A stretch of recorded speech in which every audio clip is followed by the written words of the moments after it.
Hello friends, आज के इस ऑनलाइन सेशन में हम बात करने वाले हैं कल से आगे। तो कल की क्लास में हमने देखा था कि किस प्रकार से प्लांट एनाटॉमी को हम डिफाइन कर सकते हैं और किस प्रकार से उसके फादर के नाम याद कर सकते हैं। साथ ही साथ जो इंटरनल स्ट्रक्चर हम पढ़ रहे थे उसमें हमने टिश्यू और टिश्यू में एक विशेष मेरिस्टेमेटिक टिश्यू देखा था। अब हम उससे आगे करते हैं। तो मेरिस्टेमेटिक टिश्यू के लक्षण जानने के बाद, विशेषताएं जानने के बाद हम उसके टाइप्स देखते हैं। तो हम कोशिश करेंगे कि मेरिस्टेमेटिक टिश्यू के सभी टाइप आपको इस एक वीडियो में बताए जाएं, जो कि एग्जाम पॉइंट ऑफ व्यू से बहुत ही इंपॉर्टेंट हैं और बीएससी फाइनल ईयर के में इस टॉपिक से क्वेश्चंस आते रहते हैं। तो अब हम देखते हैं types of meristems. Types of meristems.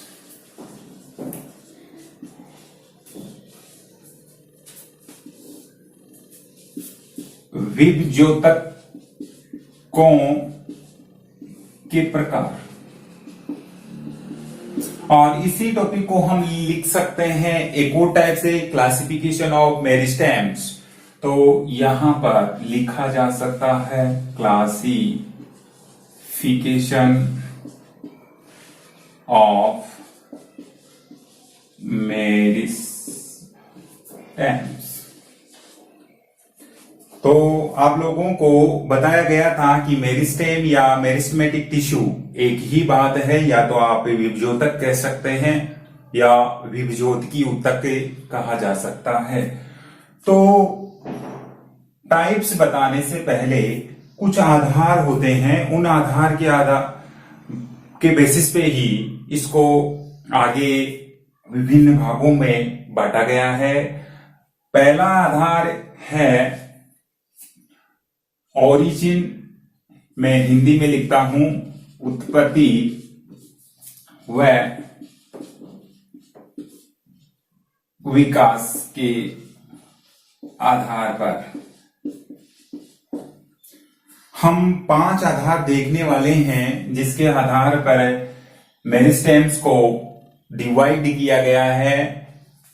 दूसरा जो आधार है वो स्थिति के आधार पर, स्थिति है, सीधा सा देख लेते हैं। तीसरा जो आधार है वो है कार्य, कार्य के आधार पर। नंबर 4 जो है वो है विभाजन के तल के आधार पर, और 5वां जो आधार है विभाजन की दर। तो एक तो आपको प्लेन याद रखना है, एक याद रखना है रेट, किसकी? विभाजन की। एक आपको स्थिति, पोजीशन, एक फंक्शन, ओरिजिन और पहले में डेवलपमेंट। ये 5 आधार हैं जिसके आधार पर विभज्योतकों को डिवाइड किया गया है, बांटा गया है। तो पहला पढ़ेंगे अब अपन उत्पत्ति व विकास के आधार पर।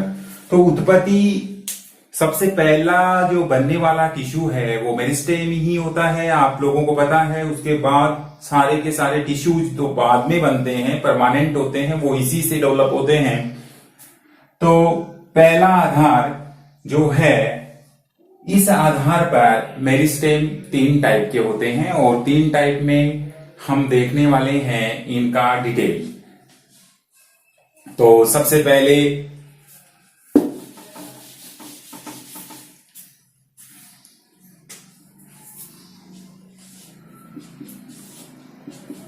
इस आधार पर मेरिस्टेम्स 3 प्रकार के होते हैं। पहला जिसे बोलते हैं प्रोमेरिस्टेम्स, प्राक विभज्योतक, या इसे हम कह सकते हैं भ्रूणीय विभज्योतक। इसको देखते हैं हम सबसे पहले। भ्रूणीय अवस्थाओं में सबसे पहले जो मेरिस्टेम बनता है उसको हम प्रोमेरिस्टेम कहते हैं, और ये शीर्ष भाग पर, पादपों के शीर्ष भाग पर एक छोटे से बिंदु के रूप में विकसित होता है। नाम से पता चल रहा है, प्रो यानी सबसे पहले बनने वाला, भ्रूणीय यानी भ्रूणीय अवस्थाओं में बनने वाला। तो सर्वप्रथम विकसित मेरिस्टेम है, और इसी मेरिस्टेम से सारे के सारे परमानेंट टिश्यू या अदर टिश्यू डेवलप होते हैं। छोटे से शीर्ष भागों पर छोटे बिंदु के रूप में उपस्थित।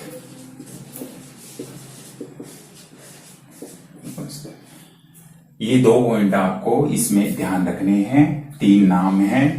अब सेकंड भाग देखते हैं। इस आधार पर सेकंड भाग जो है उसे कहते हैं, यहां लिख देता हूं मैं, सेकंड प्राइमरी मेरिस्टेम,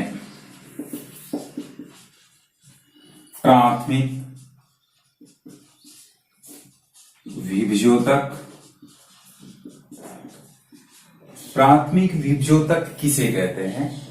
ऐसा विभजोतक जो प्रोमेरिस्टेम से डेवलप होता है। तो प्रोमेरिस्टेम से बनने वाले सभी मेरिस्टेम को हम बोलते हैं प्राइमरी मेरिस्टेम, और प्राइमरी मेरिस्टेम ही आगे चल करके डेवलप होकर के बनाता है परमानेंट टिश्यू। तो परमानेंट टिश्यू जो मेरिस्टेम बनाता है उसको हम बोलते हैं कौन सा? Primary meristem. इसे इस प्रकार से लिखा जा सकता है, पहले प्रोमेरिस्टेम से डेवलप, और इसी के साथ साथ ये जो होगा वो क्या बनाएगा? परमानेंट टिश्यू इसी से डेवलप होते हैं। ये 2 पॉइंट आपको ध्यान रखना है। अब इसका तीसरा जो प्रकार है वो तीसरा प्रकार है secondary meristem. Secondary meristem, secondary meristem को हम बोल सकते हैं, नाम से पता चल रहा है, द्वितीयक विभजोतक। और द्वितीयक विभजोतक क्या है वो समझना है आपको। कैसे?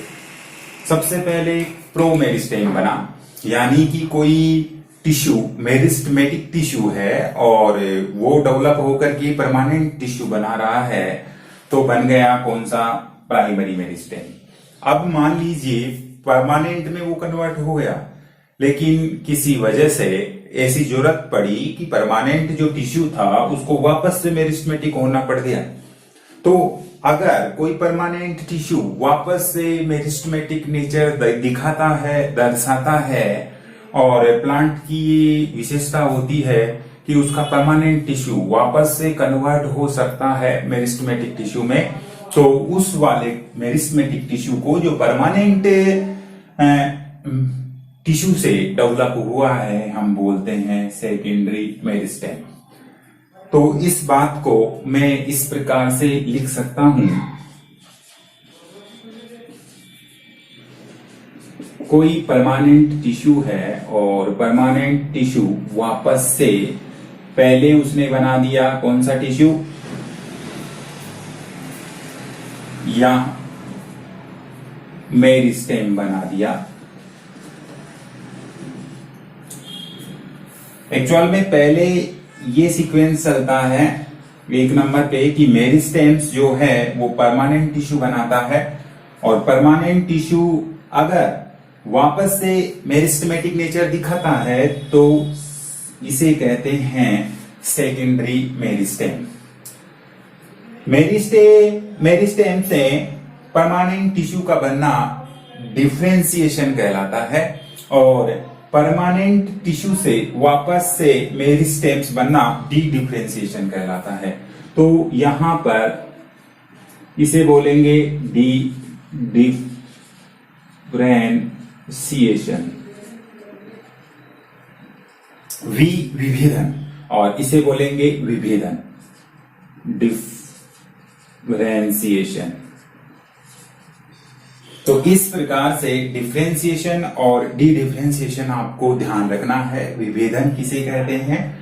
मेरिस्टेमेटिक जो टिश्यू है वो अगर परमानेंट टिश्यू में कन्वर्ट हो जाता है तो इसे विभेदन कहा जाता है, डिफरेंशिएशन कहा जाता है। और अगर परमानेंट टिश्यू वापस से मेरिस्टेमेटिक नेचर दिखाता है तो इसे कहते हैं डी डिफरेंशिएशन। तो ये पहला आधार जो अपना था ओरिजिन और विकास के आधार पर, ये 3 टाइप के मेरिस्टेमेटिक टिश्यू बताता है और तीनों के नाम प्रोमेरिस्टेम, प्राइमरी मेरिस्टेम और सेकेंडरी मेरिस्टेम है, ध्यान रखना है। सेकेंड आधार क्या अब जो है वो है स्थिति के आधार पर मेरिस्टेम के प्रकाश। तो वो आप स्क्रीनशॉट लेना चाहें तो ले सकते हैं। दूसरा आधार है स्थिति कि किस जगह है या किस पोजीशन पर मेरिस्टेम पाया जाता है। तो स्थिति के आधार पर 3 प्रकार का विभजोतक होता है जो आप 11th 12th से पढ़ते आ रहे हैं। पहला है एपिकल मेरिस्टेम,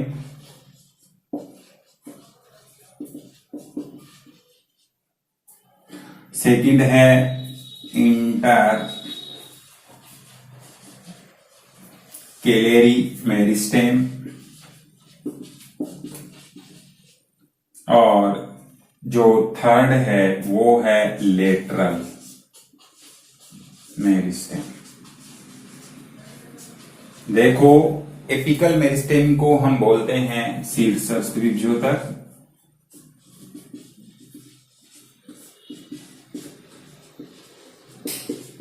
और इसे बोला जाता है अंतर्वेशी विभजोतक, और लेटरल को आप जानते ही हैं पार्श्वीय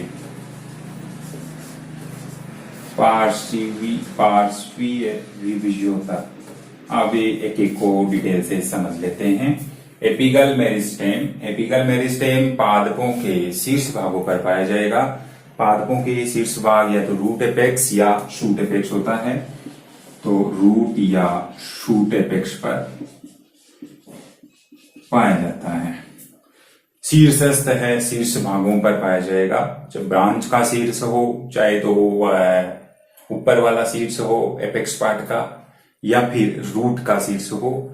रूट यानी जड़ के शीर्ष पे और शूट यानी जो शाखाएं हैं उन शाखाओं के शीर्ष पर पाया जाता है। सेकंड बात आपको ध्यान रखनी है कि ये जो पाया जाएगा वो शीर्ष के अलावा प्राइमरी ग्रोथ जो होती है, पादप का जो ढांचा बनता है उस ढांचे के बनने के लिए जिम्मेदार होता है। प्राइमरी ग्रोथ और सेकेंडरी ग्रोथ ये 2 कॉन्सेप्ट हैं जो हम किसी अन्य वीडियो में डिटेल से पढ़ेंगे। आपको बस इतना ध्यान रखना है कि प्राथमिक जो वृद्धि होती है प्लांट में वो इसी से होगी, और पादप की जो लंबाई में वृद्धि होगी, लंबाई यानी कि लंबा होएगा पादप, तो लंबाई में वृद्धि हेतु जिम्मेदार लंबाई इसी टिश्यू मेरिस्टेम टिश्यू की वजह से होती है। एक बात और ध्यान रखना है कि भ्रूणीय जो मेरिस्टेम होता है भ्रूणीय अवस्था में, ये उस अवस्था में एपिकल मेरिस्टेम 2 प्रकार का होता है। शुरू में तो बनता है उसे प्रोमेरिस्टेम बोलते हैं, और उसके बाद जो बनता है उसे यूमेरिस्टेम बोलते हैं।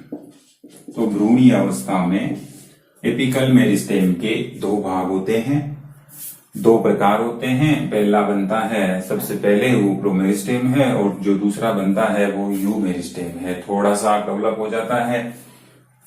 अगर हम इसे एक डायग्राम से समझें, एक शाखा है और इस शाखा से इस प्रकार से शीर्ष भाग है ये शूट का, शूट यानी रोग का शीर्ष भाग है और इसी से निकल रही हैं शाखाएं।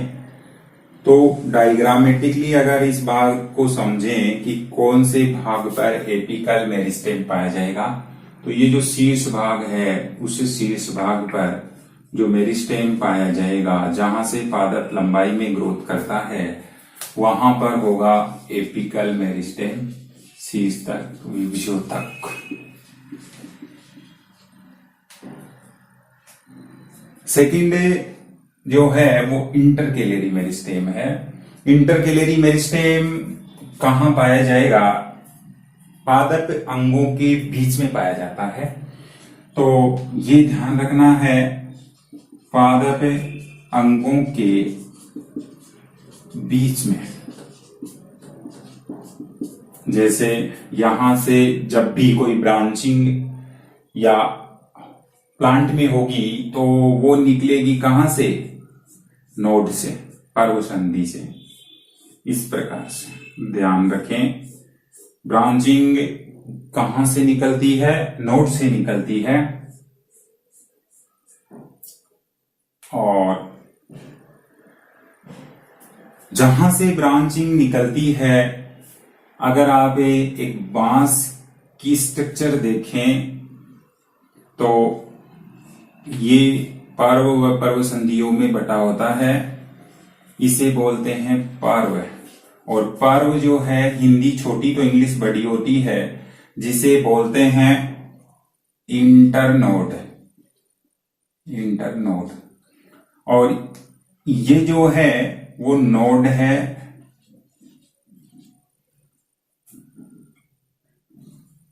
ये पर्व हो गया। नोड यानी अंग्रेजी छोटी तो हिंदी बड़ी, पर्व संधि, इसे हम पर्व संधि कहते हैं। जहां इंटरनोड आपस में जुड़े होते हैं, दो इंटरनोड, उसे कहते हैं पर्व संधि। और बीच वाला जो भाग है उसे कहते हैं इंटरनोड। तो हिंदी छोटी इंग्लिश बड़ी, ध्यान रखेंगे आप। और यहां पर हिंदी बड़ी तो इंग्लिश छोटी, नोड पर्व संधि। तो ये पादप अंगों के बीच में पाया जाएगा। और दूसरी बात, लंबाई में वृद्धि करेगा। शुरू में क्या है, बांस की जो पर्व हैं वो छोटे होते हैं, लेकिन बाद में देखते हैं कि पर्वों की, गन्ने की पर्व बढ़ जाते हैं। तो गन्ने के पर्वों में जो लंबाई बढ़ती है वो कौन से मेरिस्टेम से बढ़ती है?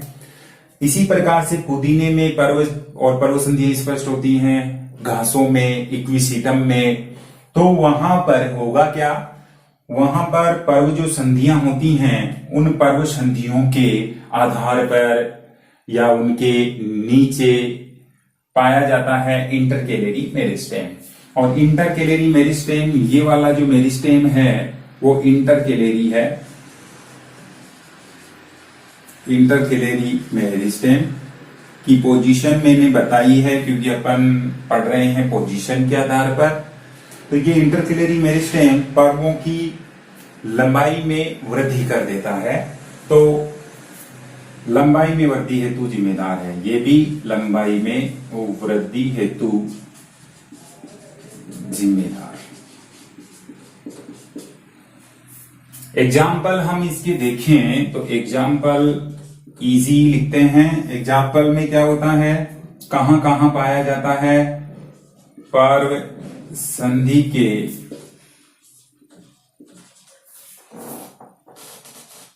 आधार पर, पर्व संधि है उसके बिल्कुल आधार पर पाया जाएगा। उसमें घास आ गया, घासों में जो पर्व संधि है वहां आधार पर पाया जाता है। बांस है, वहां पर पाया जाता है। इक्विसीटम, इक्विसीटम जो है उसके भी पर्व संधि के आधार पर ये पाया जाता है। पर्व संधि के नीचे ये क्वेश्चंस आते रहते हैं, यहां पर नीचे पाया जाता है पुदीने में। और पर्णवृंत के, पर्णवृंत जो पत्ती है उसका जो डंठल होता है उसके आधार पर शुरू में क्या होती है, पत्ती का जो डंठल है या पर्णवरंत है वो छोटा होता है, लेकिन बाद में वो बड़ा हो जाता है। तो पर्णवरंत के आधार पर पाइनस में, तो ये आपको एग्जाम्पल ध्यान रखने हैं कि किस टाइप का मेरिस्टेम कहां कहां किस पोजीशन पर पाया जाता है। अब है लास्ट का लेटरल मेरिस्टेम। तो लेटरल मेरिस्टेम लेटरल यानी पार्श्व पोजीशन में पाया जाएगा। ये पार्श्व पोजीशन है, यहां पर पार्श्व पोजीशन में पाए जाने वाले मेरिस्टेम को कहते हैं लेटरल मेरिस्टेम, और सेकेंडरी ग्रोथ हेतु जिम्मेदार होता है। मोटाई में वृद्धि सेकेंडरी ग्रोथ को आप ध्यान रखें, किसमें वृद्धि, मोटाई में वृद्धि हेतु जिम्मेदार। शुरू में पादप का ढांचा बनता है, ढांचा बनने को प्राइमरी ग्रोथ कहते हैं। उसके बाद उसकी मोटाई में धीरे धीरे पादप की मोटाई में एक वृद्धि होती है, उसे हम सेकेंडरी ग्रोथ कहते हैं। और सेकेंडरी ग्रोथ हेतु लेटरल मेरिस्टेम जिम्मेदार होता है। तो लेटरल मेरिस्टेम जब भी बनता है वो उत्पत्ति में कैसा होगा, सेकेंडरी होता है। उत्पत्ति में भ्रूणीय अवस्थाओं में नहीं बना होता है, बाद में बनता है जब पादप की मोटाई में वृद्धि होती है। उत्पत्ति में सदैव द्वितीयक, बाद में बनता है, प्राइमरी नहीं होता है, द्वितीयक होता है। लेकिन दो एग्जाम्पल ऐसे हैं, ये अपना कौन सा हुआ, लेटरल मेरिस्टेम। दो एग्जाम्पल ऐसे हैं जो बताते हैं कि लेटरल मेरिस्टेम उत्पत्ति में प्राइमरी होते हैं, और वो जो हैं एग्जाम्पल का मैं नाम लिखना चाहूंगा, यहां पर लिख देता हूं। प्राइमरी ओरिजिन में प्राइमरी होते हैं, प्राइमरी लेटरल मेरिस्टेम। एक तो है मार्जिनल मेरिस्टेम, जो पत्तियों के किनारों पर पाया जाता है। लीव्स शुरू में छोटी होती है, लेकिन बाद में उसका सरफेस फैल जाता है। तो लीव्स, ये हुई लीव्स, और इस लीव्स की अगर इस प्रकार से क्षेत्रफल बढ़ रहा है तो किनारों पर पाए जाने वाला जो मेरिस्टेम होता है वो शुरू में ही पादप की जब पत्तियां बनती है उसी समय उपस्थित होता है। तो लेटरल मेरिस्टेम, जो प्राइमरी लेटरल मेरिस्टेम होते हैं, जो उत्पत्ति में प्राथमिक होते हैं, पहले से ही बने होते हैं, वो है पहला उदाहरण मार्जिनल। मार्जिनल का मतलब क्या हुआ, किनारों वाला, किनारों पर जो पाया जाता है वो मेरिस्टेम उत्पत्ति में कैसा होता है, प्राइमरी। और सेकंड जो है वो होगा इंटर कैलेरी मेरिस्टेम। इंटरकेलेरी मेरिस्टेम का मतलब है जो वेस्क्यूलर बंडल्स के बीच में पाया जाता है। दो वेस्क्यूलर बंडल्स के बीच में पाया जाएगा वो इंटरकेलेरी, जिसे अंतरफूलीय एदा कहते हैं। वो भी उत्पत्ति में कैसा होता है, प्राइमरी। बाकी सभी टाइप के लेटरल मेरिस्टेम कैसे होते हैं, सेकेंडरी टाइप के, और उत्पत्ति में सदैव द्वितीयक प्रकार के होते हैं, मोटाई में वृद्धि हेतु जिम्मेदार होते हैं। ये हुआ दूसरा आधार। तो पोजीशन के आधार पर जो मेरिस्टेम होते हैं वो तीन प्रकार के होते हैं, जिसको आपको ध्यान रखना है। क्वेश्चंस हम इस टॉपिक के बाद देखने वाले हैं। तो इस पार्ट में अभी तीन आधार बाकी हैं, तीन आधार हम नेक्स्ट पार्ट में पढ़ लेते हैं। तो अपना नेक्स्ट पार्ट है इसके जस्ट बाद देखिए, और इसी प्रकार से देखते रहिए। मिलते हैं नेक्स्ट पार्ट में। तो thank you for watching and listening.